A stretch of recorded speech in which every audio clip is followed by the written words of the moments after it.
Welcome back to our channel Respect Education.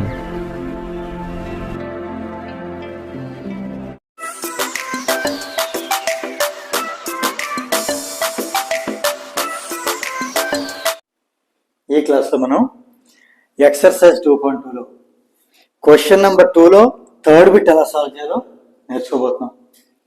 ఈ zero అనేది ఏంటి అంటే sum of the zeros. Root 5 ఏంటి అంటే ప్రొడక్ట్ ఆఫ్ ది జీరోస్. ఒకటేమో సమ్, ఇంకోటేమో ప్రొడక్ట్. ఓకే, సో మనం ఇప్పుడు ఏం చేద్దాం అంటే let alpha comma beta be the zeros అనుకుందాం. దేని జీరోస్? మనకి ఏదైతే పాలినామియల్ ఫైండ్ అవుట్ చేయాలో దాని యొక్క జీరోస్ ఆల్ఫా బీటా. ఓకే, ఇప్పుడు ఫస్ట్ ఇచ్చిన value some of the zeros కాబట్టి జీరోని ఏమని తీసుకుందాం? ఆల్ఫా ప్లస్ బీటాగా తీసుకుందాం. ఇక్కడ నేను చెప్పే వర్డ్ జీరోస్, ఈ వాల్యూ జీరో అంటే కన్ఫ్యూజ్ అవ్వద్దు. ఆల్ఫా బీటాకి ఉండే పేర్లు, వాటి పేర్లు zeros. Alpha is a zero, beta is a zero. ఇది వాల్యూ జీరో, ఇది వాల్యూ. ఓకే, వీటి సమ్ వచ్చి జీరో అనమాట. అండ్ దీని ప్రొడక్ట్ అంటే ఆల్ఫా ఇంటూ బీటా వచ్చి రూట్ 5.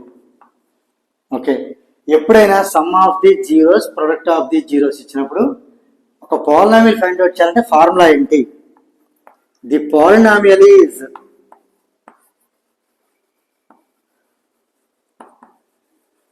ఎప్పుడైతే మనకి sum of the zeros, product of the zeros తెలుసో అప్పుడు ఈ ఫార్ములా అప్లై చేయాలి. K into x square minus sum of the zeros అంటే alpha plus beta into x plus product of the zeros అంటే alpha into beta. ఇది ఇక్కడ నేను continue చేస్తాను. సో వీటి వాల్యూస్ సబ్స్టిట్యూట్ చేసేద్దాం. కే అంటే మనకు తెలియదు, కేని కేగా మాత్రం ఉంచేద్దాం.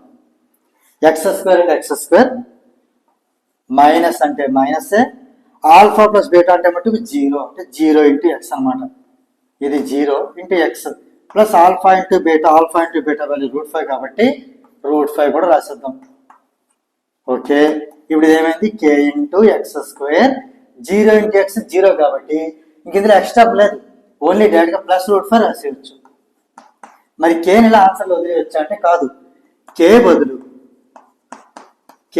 ఇక్కడ డినామినేటర్లు ఎంత ఉంటే అంత తీసుకోవాలి. డినామినేటర్ ఏమీ లేదు అంటే 1 అన్నట్టు. సో కే బదులు 1 తీసుకుందాం. 1 తీసుకుంటే ఏమవుతుంది? ఈ వాల్యూ ఎంత అవుతుంది? 1 into x square plus root 5 అవుతుంది. 1 into x square plus root 5, X square plus root 5. ఎందుకంటే 1తో దేని మల్టిప్లై చేసినా మనకి ఆ వాల్యూ వస్తుంది.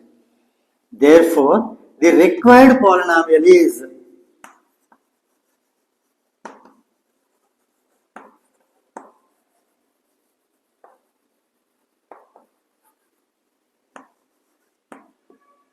x square plus root 5.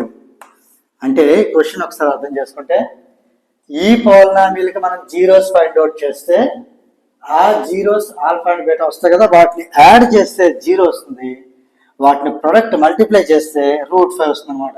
అంటే ఈ జీరోని, ఈ వాల్యూ జీరోని సమ్ ఆఫ్ ది జీరోస్ గాను, ఈ రూట్ 5 అనే వాల్యూని ప్రొడక్ట్ ఆఫ్ ది జీరోస్ గాను కలిగి ఉండే పాలినామియల్ ఏది అంటే ఎక్స్ స్క్వేర్ ప్లస్ రూట్ 5. దీంతో మనకి ఈ థర్డ్ బిట్ అనేది కంప్లీట్ అయింది. If you feel this video is helpful to you, please like, share and subscribe our channel. And please do not forget to press the bell button so that you will get the notifications from our channel. Thank you very much.